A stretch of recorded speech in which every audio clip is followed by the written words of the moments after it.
I'm Di and welcome to my channel, and today we're going to be talking about a topic that I've actually shown on my channel a few different times, but I don't think I've ever jumped in and shared a topic video specifically talking about how I tackle solo travel. And today we're going to specifically talk about going to Walt Disney World, but I've actually shown on my channel previously a trip where I went to Walt Disney World solo. I've gone to beaches, Turks and Caicos solo, and that was actually coincidentally the first time I traveled both internationally and internationally solo. So there's definitely some tips and tricks to it, and if you're having a little bit of an anxiety about traveling solo on an upcoming trip, I wanted to help ease your mind and kind of share some things that I do in preparation for the trip and a little bit more about what it's like.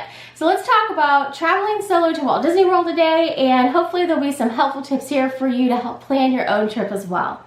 So the first time that I went to Walt Disney World solo, I had very young kids, and it was the first time that I'd ever been away from them. So it was for a conference, and just given the schedule and all the demands of the trip, it didn't quite work out that it was something that I should bring with me, the whole family. And so for that trip in particular, it was very interesting because it was the first time since being a mom that I had gone out on my own.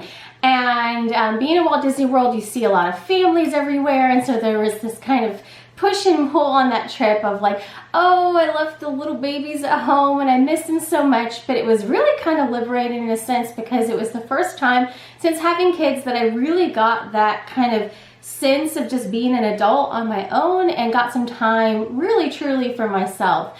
So ever since then, I've gone on a few different trips. Like I mentioned at the beginning of the video, I went to beaches, Turks and Caicos.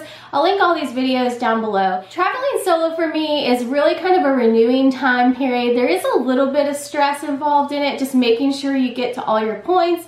But it is nice that you have the time to yourself to kind of refresh, renew, and then you come back really with a lot of energy, at least I found in my case. So I really enjoyed that aspect of it. So for my upcoming trip, I'm planning a trip to Walt Disney World. I'm going for the 50th anniversary, and it works out for this trip that it is best for me to go on my own.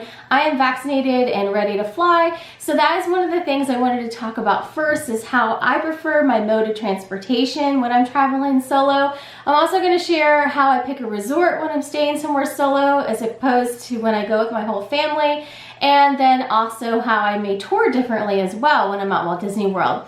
So I do love going on our family trips. It's completely special, and if you've been to Walt Disney World with your family, you know that you have those special family moments, you make those memories, and it is just unique unto itself, all those memories you make as a family. So going solo definitely is different because you have time to explore things that you may not normally have time to explore when you're there with a larger group of people or with your family if you're a mother with young children and that sort of thing. So that's one of the neat things that I found on solo trips, is it gives me the opportunity to try new things I may have not had the chance to try otherwise.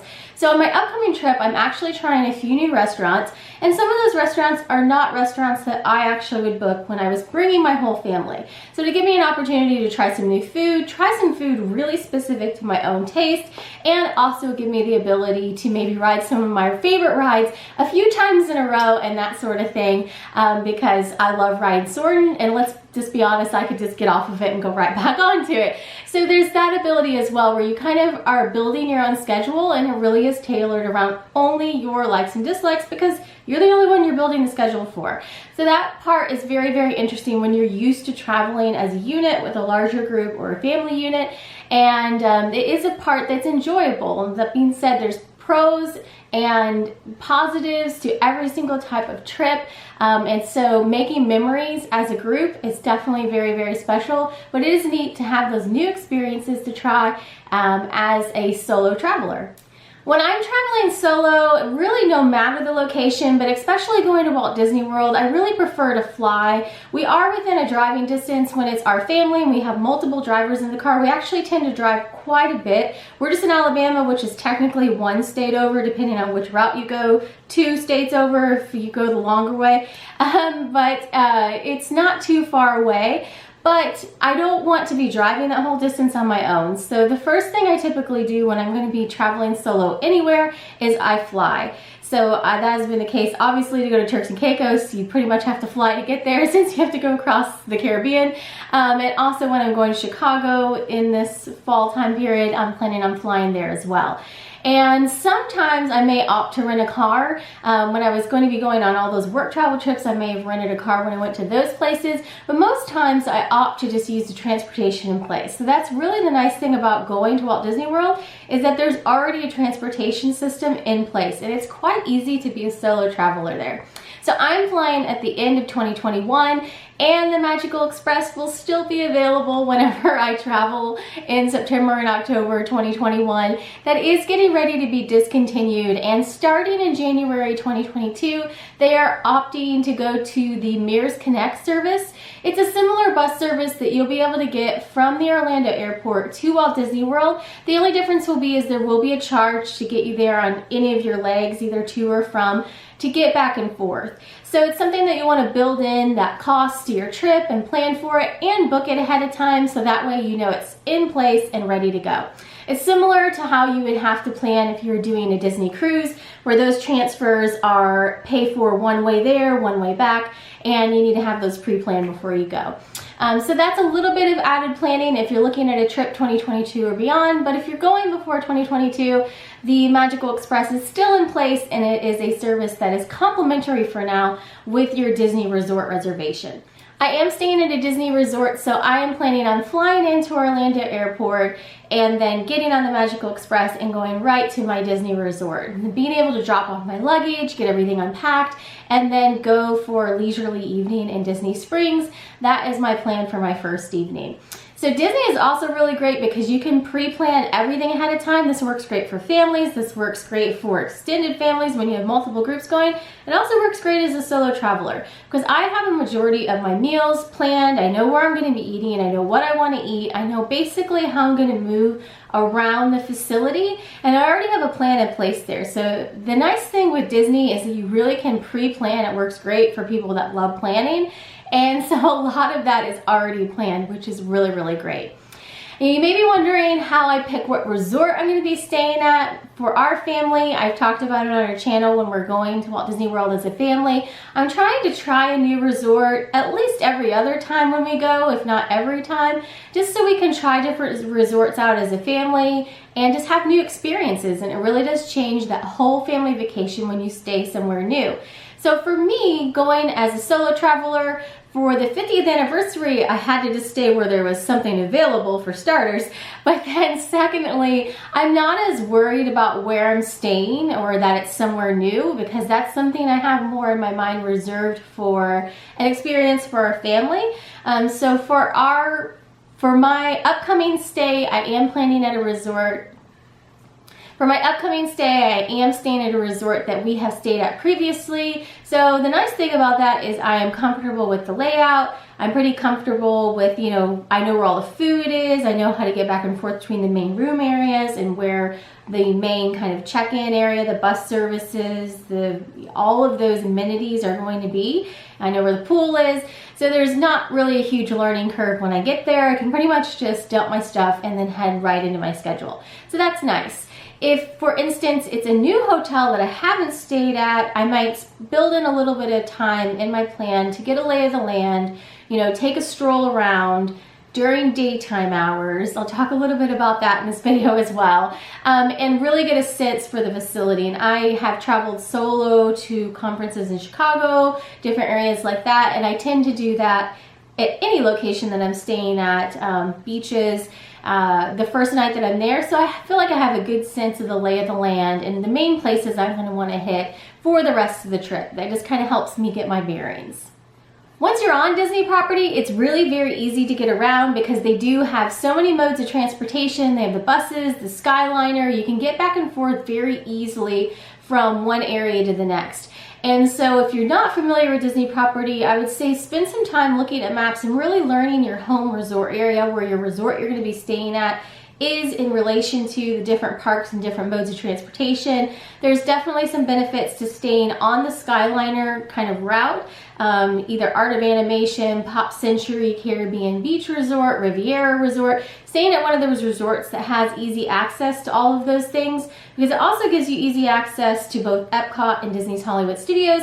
And if you really want to do it in a roundabout way, you can actually make it to the boats and get over to Epcot that way too. Still would probably recommend just to take a bus, but there's a lot of different combinations that you can do when you unlock staying on the Skyliner Resort line. So there is that option. Of course, the buses go to pretty much all the resorts, so that is a very easy option as well. And some of the resorts are even within walking distance, and of course, staying on the monorail loop has its own benefits as well. So for that, I have, certain preferences for my own self and for my own family. But when I'm there on Disney property, I don't mind using the buses. I, tend to use the buses to get back and forth. A lot of times, even if I have a different option of transportation. So I'll use the buses to go back and forth and get from place to place. It is easy to get back and forth and a pretty good option just for any type of traveler, regardless of whether you're with a group or a solo traveler. One of the things that I have a little bit more time to do as a solo traveler, and I mentioned that I'm able to kind of try different eating options and ride the rides that I want to ride over and over. But the neat thing is I'm actually able just to kind of stop and absorb the scenery a little bit more as well. And so that's something you'll probably see me do in the videos. You'll probably see a little bit more scenery footage, just stopping to take things in a little bit more. When we're there with the kids, we're trying to get to the next thing. We're trying to kind of maximize our time. It's go, go, go, go, go. And I really do kind of stop and just kind of relax and meditate and just enjoy the time a lot more when I'm there on my own. So I hope some of that will come through on the vlogs, but just in case some of it doesn't, that is something that you are able to do as a solo traveler. And I would say, if you have been to Walt Disney World before and it's not going to be your first time there and you're going as a solo traveler just to kind of soak it all in, I would suggest doing something fun like a hidden Mickey trip. Some of my favorite trips have been trips where I've just tried to hunt down the hidden Mickeys that are hidden all across the property, on rides, in shops, all over the place. And it's just kind of a fun added element and game that you can kind of do with yourself to just kind of have an objective as you're going around. But that being said, even just going to the pool, soaking up some pool time, and strolling and enjoying the beautiful grounds are all wonderful things to do when you have the opportunity that you're there on your own, just to kind of absorb and refresh and get renewed.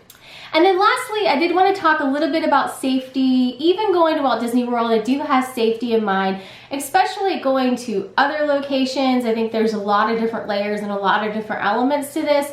But going to Disney World, here are my kind of tips and my rules and my own procedures for what I do for safety as a solo traveler. So one of the first things I do is I pretty much exclusively use Disney transportation to get from point A to point B. Obviously, once the Magical Express is no more, then that adds in some different legs and things like that where you'll have to choose whether you want to do an Uber, a paid car, or a Mears Connect. But I try to have all of that pre-planned and really have an idea of what I'm going to be doing. So I don't get stuck anywhere and I have to figure out on the fly how I'm going to get from point A to point B. I really try to have all that planned out, regardless of location, but at Disney, it's pretty much the easiest to do that. So I try to have my transportation planned and have the idea or already prepaid what I'm going to be using for transportation. And then the other thing that I do, of course, Disney parks are open to 9, 10 o'clock at night. I am not as concerned when I'm on Disney property about not being out at a late hour or not, being out late at night, that sort of thing. But for me personally, my own personal rule of thumb is I will go to the theme parks and be there until whatever time I want to be there till, fireworks or whatnot. But I typically don't go to public places like Disney Springs and close that down. It's just a personal rule that I have for myself. I don't feel like it's really worth the risk. And quite honestly, when I'm at home, my bedtime is typically around 10 o'clock anyways. So if I'm not watching fireworks or watching an evening show, then I pretty much am going to be chilling around the resort anyhow. So I typically try to get myself back to my resort at a decent hour. I also don't do any early morning running or anything like that, but if I was at Disney, I would feel comfortable doing that, getting up and running. Another thing that I do when I solo travel, and this is just across the board that I just typically do for myself regardless of the location, and it probably would be a little bit more needed at some locations than others, but I just typically tend to do this across the board. I always have multiple card cases in my purse, and the reason being is if you ever get in a situation where someone is asking you to hand them their wallet or demanding that you hand them their wallet, you know, that type of scenario, I always have multiple things I can take out of my purse and throw multiple directions. So call this the, you know, more like aware part of me, or just kind of the a little bit more on edge part of me, but I always try to have a plan for those sorts of things in place.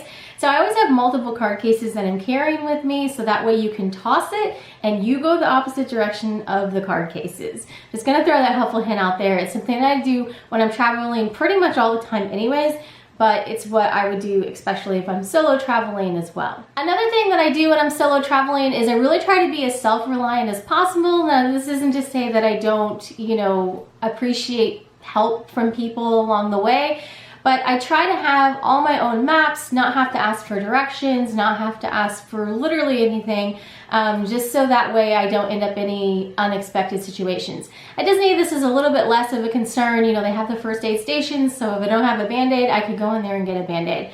But I typically, when I'm especially just going out in the world to just random places, I try to have like a little emergency pack planned and, you know, in my bag that has Band-Aids and wipes and just all of that sort of emergency things you might need, Tylenol.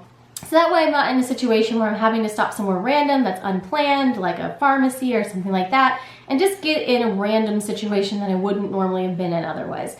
This may not be very helpful to you, but I find it just gives me a little bit peace of mind just knowing that I have a couple extra items tucked away to help with those unexpected situations. So all in all, I find that solo travel is actually a lot of fun, and especially vacation destinations like Disney, they make it very, very easy to just pre-plan your trip and feel very comfortable what you're gonna be doing before you even get there. And so I feel like Disney and Disney cruises are two of the absolute easiest vacations that you could do as a solo traveler. So let me know if you have any questions down below that I can help with. But I'm looking forward to my trip for the 50th anniversary of Walt Disney World coming up. I'll be sharing all of my vlogs from that trip. And if you have any questions about solo travel or how I did things in those vlogs, let me know and I'll be happy to tackle those when I get back from the trip as well. So thanks for watching and have a great day.